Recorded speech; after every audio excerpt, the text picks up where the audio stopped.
In the matchless name of our Lord and Savior Jesus Christ, I am indeed grateful to Almighty God for giving me an opportunity to share my thought with His own people.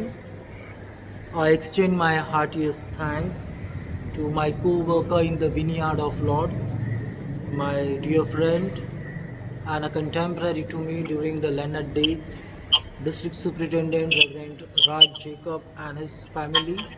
I thank the entire pastorate committee and the members of the Taylor Memorial Church for giving me this opportunity. The scripture portion that is read before you is taken from the book of Exodus chapter 2 verses beginning from 23 to verse 38 and Gospel according to St. Luke chapter 11 verses beginning from 1 to 4. Moses, being an author of the book of Exodus, and most of the historian, archaeologists and the theologian were of an opinion that Moses had penned this book around 1440 BCE. The first 5 books of the Old Testament were written by Prophet Moses, and he being the prominent prophet in the entire history of the Old Testament, Moses was a prophet who gave us a 10 commandments as well, a decalogue, which he had directly received from the God. And the constitution of the entire globe is based on those 10 commandments of Prophet Moses. The God of Genesis, who is a creator God, is presented to us a God who is a liberated God in the book of Exodus. And the book of Exodus speak about the human suffering, God assigning his own people to act on his behalf to liberate those people, and the very much visibility of God in action is seen in the life of Moses and Aaron. In the same way, the other scripture portion that we are meditating upon is taken from the Gospel according to St. Luke chapter 11 verses beginning from 1 to 4. Luke by profession was a doctor, and most of the terminology that we have in the Department of Medicines are being taken from the Greek word, and the very much New Testament was first written in a Greek language as well. Luke had addressed this gospel basically to a Theophilus, who was a high profile Gentile person converted to Christianity. The main thrust or the main emphasis of this gospel is to show the place of a Gentile or the non-Jews in the kingdom of God. So we can say that the gospel according to St. Luke is a gospel of kingdom of God. It's a gospel of salvation, and it is very much a gospel of our Lord Jesus Christ. We are observing today Methodist Men's Sunday, and we all brothers in Christ, of course sisters too, have been called by our God for his high glory in extending the kingdom of our Lord Jesus Christ. If we see Old Testament, these people were wailing, they were suffering when they were being enslaved by the Egyptian. Now what was the cause of these people that they had to go to Egypt and suffer themselves? These people were quite happy in their own land, but due to some natural calamity like a drought situation or famine, they were forced as an economic refugee to take a shelter in the land of Egypt. By the passage of time, these people grew in population, and eventually the other king named Pharaoh, who came to power without realizing what was the contribution of Joseph to the earlier king as a prime minister of Egypt, he simply thought that these people may outnumber us and could become a political threat to the entire Egyptian regime. So it is better to suppress these people. It would be very right to oppress them to certain extent that these people shouldn't grow in number. And then he gave a verdict of killing the first born male of every Jewish family. He couldn't succeed in that to that extent. Then later he said, if you happen to see any male boy, you better throw him in the river of Nile, so that these people may not grow in number. And the entire Egypt, particularly the people who were enslaved by this Egyptian ruler, the taskmaster who was assigned to make these people of God suffer more, these people started crying to God. The entire humanity, particularly the Jewish community, the people of God, they came in such a problem that they couldn't get out of an Egypt, because they had only option as an economic survival to be in Egypt. But at a time they wanted a God to work for them. So God heard the groaning of his people, is what it is stated in the book of Exodus chapter 2 verse 23 onwards. And he said to Moses that I have heard the groaning of my people, the very much groaning has come to my ear, and I have come to liberate them. And God appointed Moses to act on behalf of him. God had to introduce to Moses when he appeared to him in a burning bush. He said, Moses, I am your God, the God of your forefathers, the God of Abraham, the God of Isaac, and the God of Jacob, and is the same God who wants you to address to these people's problem. Today, looking at the current scenario, the entire globe is wailing, is suffering due to the ongoing pandemic. And we as a Methodist men, we have been called by God to work on his behalf, to exhibit the kingdom values of our Lord Jesus Christ to these people who look up to us with a hope. Now, what is the mission that God had given to Moses? God simply said that I want you to represent me to Pharaoh, making Pharaoh understand that the God of Egyptian has met us in a desert, and he had requested, or he had commanded you to send his people into the wilderness so they can give an offering to God. But Pharaoh thought that these people are projecting the so-called religiosity, and he simply said that who is this God? I do not know this God, and I won't allow the people to go. But Moses was so firm that God was with him, and always Moses used to give a sign to Pharaoh and the other people as well that the God of Israelite is very much with Moses.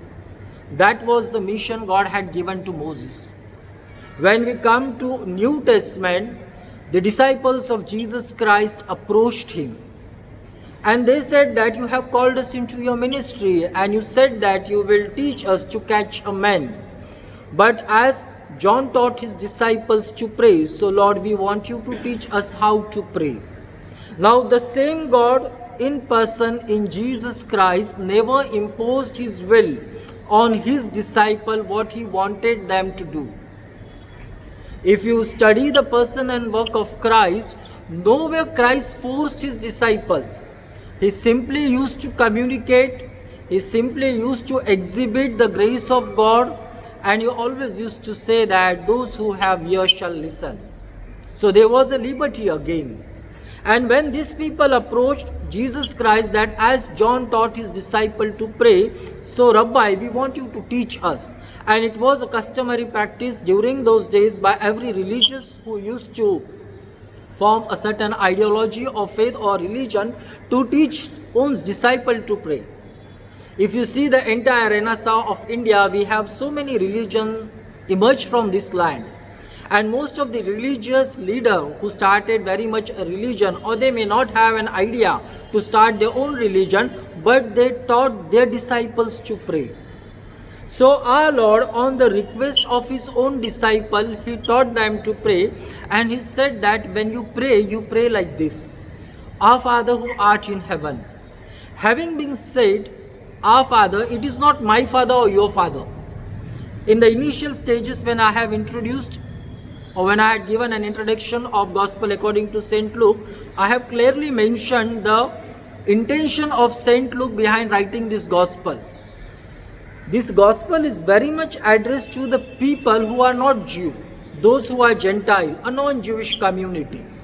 And Jesus said to his disciple that when you say, you don't say that my father, Don't restrict your father only to the lineage of Abraham, Isaac, and Jacob, but he is the father of the entire globe. He is very much a father of a Jewish person, and he is equally a father of the person who doesn't believe or who is not a Jew. Why God said like that in person in Jesus? Because God said very much in the book of Genesis that I have created you in my image, and in very much image of mine I have created you. So when we call our Heavenly Father as our Father who art in heaven, hallowed be thy name, and thy kingdom come, is a mission that Jesus gave to his disciple.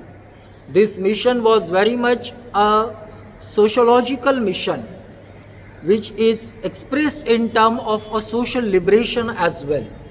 The mission that Christ gave to his disciple, that when you pray that thy kingdom come, so you have to exhibit a kingdom values on this planet earth. So it is rightly stated by most of the theologians that a church is a replica of a kingdom of God. And when the people look up to the church, they should find a solution. Now, can you say this as a church? This very much place is dedicated for the glory of God. But what about your own body? Saint Paul clearly stated that your body is a temple of God and the Spirit of God resides in you, so you all are mobile church. And Jesus Christ said in Matthew chapter 5:16, let the people see your good work and glorify your Father in heaven. So you are a visible church, you are a professing church, and you are very much a confessing church. And God has called us so that we should treat all people equally. That is the reason when St. Paul was called by Jesus Christ into a ministry after ascension, St. Paul said there is no Jew and there is no Gentile, all are one in Jesus Christ. And the same Jesus Christ who appeared to Peter in dream, he made him to visit the house of Cornelius, who was, according to St. Peter, was an unclean man because he wasn't Jewish. But Jesus made St. Peter to visit Cornelius. And that is the mission today we have. When we look the people around us in the society, see, we all are a social being, and unfortunately we have been called by the civic order, and that is justified to a certain extent, that we have to keep a social distance. Why we have to keep a social distance? To prevent ourselves, to prevent our family, to prevent our beloved one from this deadly pestilence and pandemic. But does that mean to keep a social distance, so we should socially ostracize some person? We should socially excommunicate the person? Does that mean if we get to know that this person has developed certain symptoms, so as a Christian I should only look into my interest? Taking all precautions into consideration, doing all that the government wants us to do, but the very much record when we call some of our person is played before the call goes that हमारा युद्ध corona virus से है, हम उस patient के खिलाफ नहीं लड़ रहे, हम उस वायरस के खिलाफ लड़ रहे. You hear it, and that is, I would say, is every time the record that the government has set as a caller tone in everyone's mobile, that makes us realize that we are social people. And Jesus Christ said that when you call our Father. So any person in the situation today, they may not have a job, they may not be getting a proper pay due to this economic, I won't say recession, but it is a steep depression economically. They may have many problems, but as a representative of Christ, does he see Jesus in my life? And if he is in a position to see Jesus in my life, then he will certainly say, this is the kingdom of God, this is a body of Christ. And Jesus said the person will see your good work and he will glorify your Father who is in heaven, because you are very much a visible church. And that is the mission that Jesus gave us. See, in pre-independence period, Mahatma Gandhi dreamed for an free India. Pandit Jawaharlal Nehru gave a vision for a democratic India. Our current Prime Minister Narendra Modi ji, he has a vision for a digital India. But when we look at the Bible, even Jesus Christ gave us a vision and he gave us a mission with that. We have to create this earth as a heaven, and it has to start with oneself. Then further Jesus knew that these people, they have the day-to-day requirements of life. They may live sometimes, or they may shift the paradigm of their business, or they may shift their attention for what they are focused to because of their own interest. And the certain interest to certain extent is justified as well. So when he saw the people, when he saw his disciple, he said that, Father, you pray that, give us this day our daily bread. He has not asked us to strive for the luxuries of life. Dr. Amartya Sen, he backed Nobel Prize in 1998 for welfare economics. Amartya Sen was very much born in Shanti Niketan, Bharati Vidyapit in West Bengal. The name Amartya was given to him by Rabindranath Tagore, and his father was a faculty of chemistry in the University of Dhaka. His mother was again a product of Shanti Niketan, and in the course of time, when Amartya experienced a severe famine in India between 1933 to 43, that time he was quite young. And then he came with his first paper presentation when he came to a certain age, Identity and Violence. Later on, he focused his attention to economics, and the contemporaries who shared dice and the platform of a college with Dr. Amartya Sen, Dr. Manmohan Singh, Suresh Tendulkar, and very much Bhagwati, all these prominent economists, and the ex-Prime Minister of India.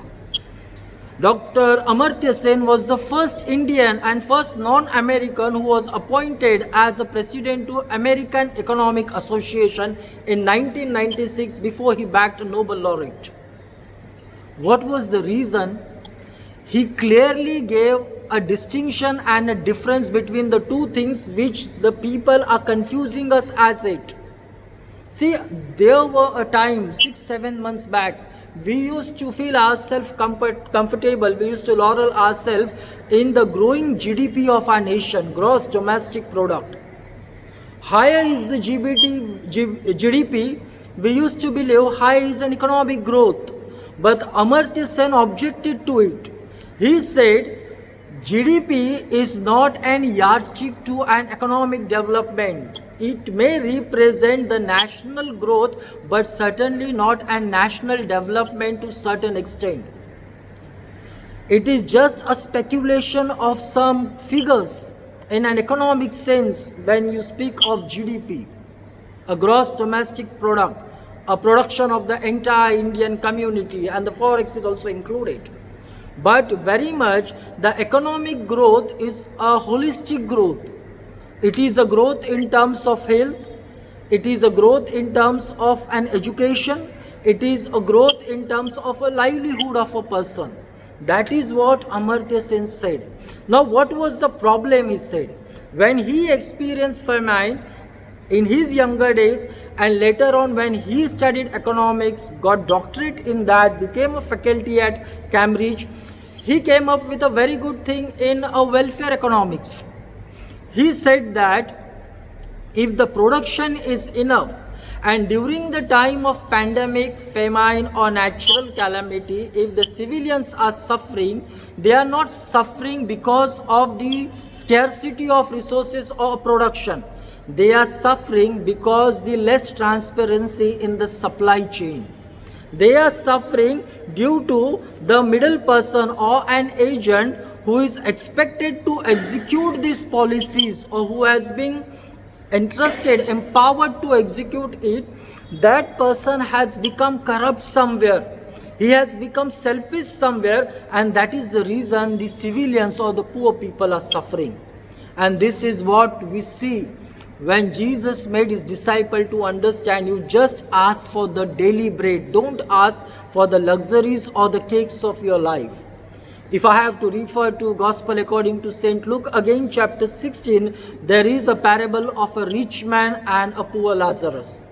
Whatever scrap used to fell from the table of a rich man, this Lazarus was on a mercy of it. One fine day, this rich man died and Lazarus also died.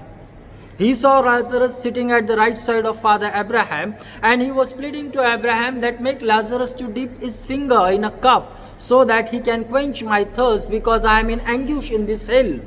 It is very horrible experience. Abraham said, see man, there is a big gulf between you and us. You enjoyed your day when you were on earth. Let him enjoy his days when he is in heaven with us. Then that man said that, see, I have still more 5 brothers on earth. Please send someone so that they won't experience the suffering which I am experiencing over here now. Abraham said, they have a prophet like Moses. What Abraham said, they have a prophet like Moses, means Father Abraham also refers to Moses in this parable of Jesus. Why they have a prophet like Moses? Because God had chosen Moses in the Old Testament. If we have to read the entire book and the witness of Israel to liberation in the leadership of Moses, that what Moses did. He said they won't believe. You send someone who is raised from dead. Then Abraham said, see, if they won't believe like a prophet Moses and the scripture, what is the guarantee that they would be persuaded by the person who is very much come back to life from dead? And we people are so blessed that we believe in the resurrected Christ. We people are so blessed that when we see the apostolic tradition of Jesus Christ, there were apostles who also raised people to death. If you read the book of Acts properly, we are more blessed than rich man. But what was the cause? There was no proper economic welfare. This rich man was blessed by God with all the resources like us. This rich man had everything what he required on this planet.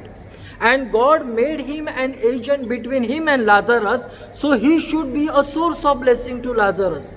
But he was so self-centered, so self-engrossed, he did not act out properly. And one fine day God had to judge him. What was the problem? The middleman between God and Lazarus was corrupt like us. We are still stuck up with 3% Christianity in India since the missionary came. Who is responsible? It is you and I, because we couldn't reach people properly. But same Jesus Christ who landed at the place of Zacchaeus, when he saw that Zacchaeus is having a thirst, that he wanted to just see my physical stature, so he climbed up to a sycamore tree. Jesus said to him, Zacchaeus, come down, I have to enter your house today. When Jesus came into the life of Zacchaeus, Zacchaeus immediately said, Lord, if I have defrauded anyone, I give half of my property to them. Why he said like that? Because in those days, Zacchaeus, being a tax collector, he was still acting as a middleman between a Roman regime and a common civilian. And then Jesus said, see, he is also a son of Abraham. The same Abraham who spoke on behalf of God to this rich man who was suffering in hell. Jesus said to Zacchaeus, he is also a son of Abraham, and the salvation has come to this house. Salvation has come to this house. Salvation has come to the life of Zacchaeus and his entire household. Why Jesus said that? Because Christ simply liberated Zacchaeus from all the notions with which he was enslaved with it. The same God has said to us in Revelation chapter 3:20, Behold, I stand at the heart of your door and knock. The one who shall open, I shall commune with him. And that is the reason Mother Teresa said, I see Jesus Christ in every poor or the needy of this India. Because she was very much Indian. No matter she has come from the foreign nation. But she made a very good statement again. God has called us to be faithful and certainly not successful. Why we are insecure today? We are still shuttling between our pre-pandemic life before this virus hit our nation and the globe, and we are still thinking what will be the later effects after this virus go, when the solution would be there. The problem is not with our life. The problem is we are unable to give up the lifestyle that we had before this virus. And today, looking at the economic situation, we are more stressed, we are more tense that whether we would be in a position to afford the same lifestyle after this virus. There we are stuck up.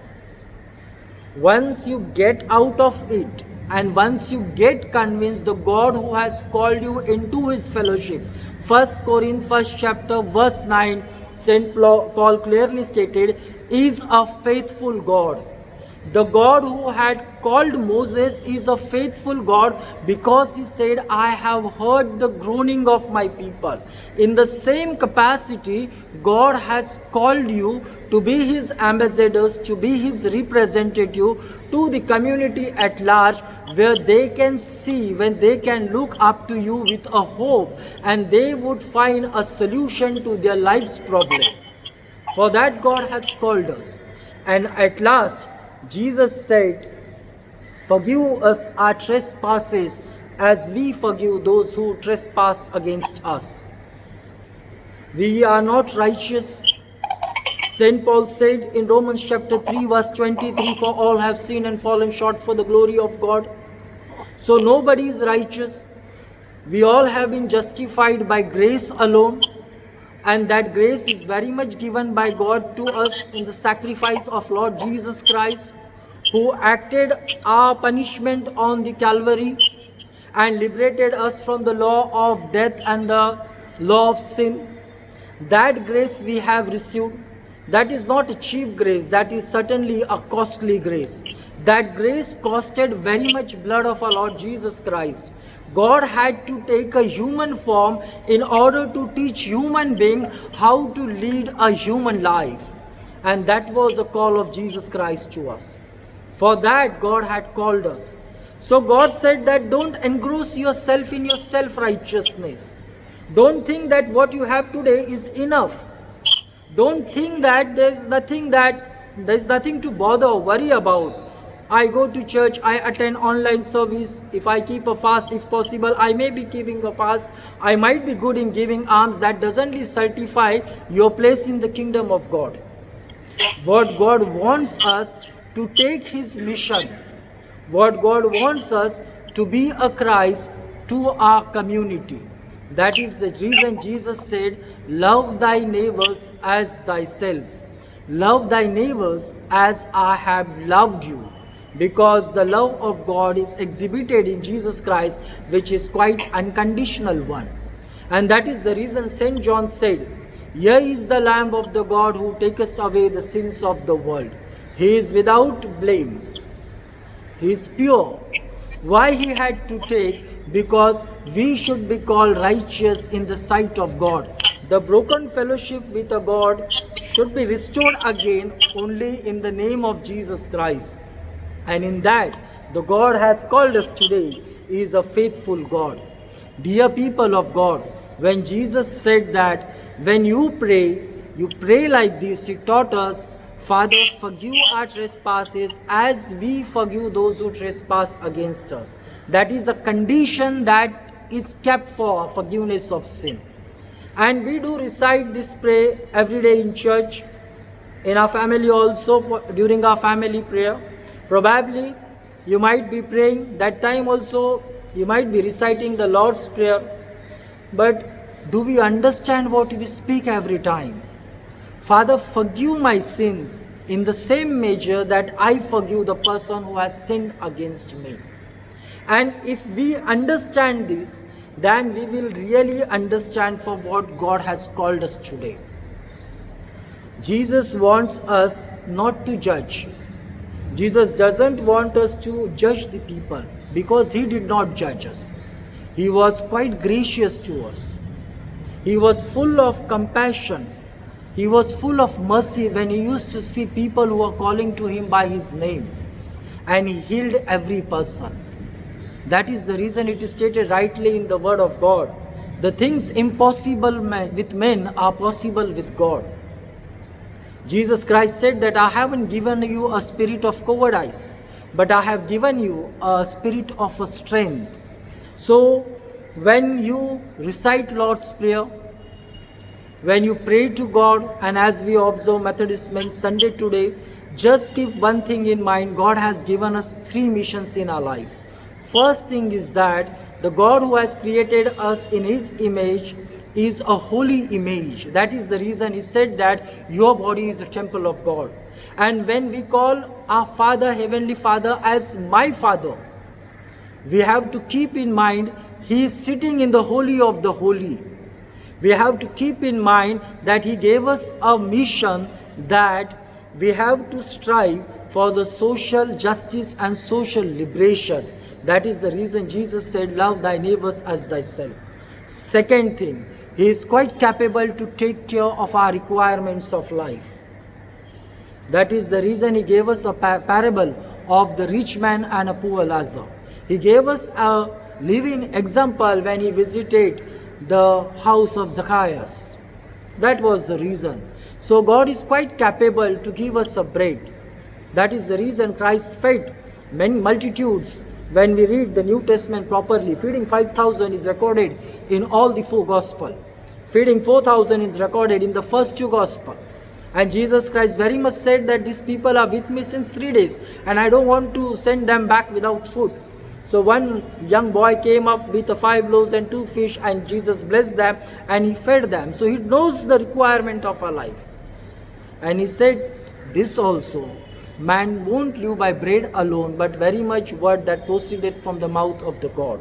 So He's quite capable to take care of our needs.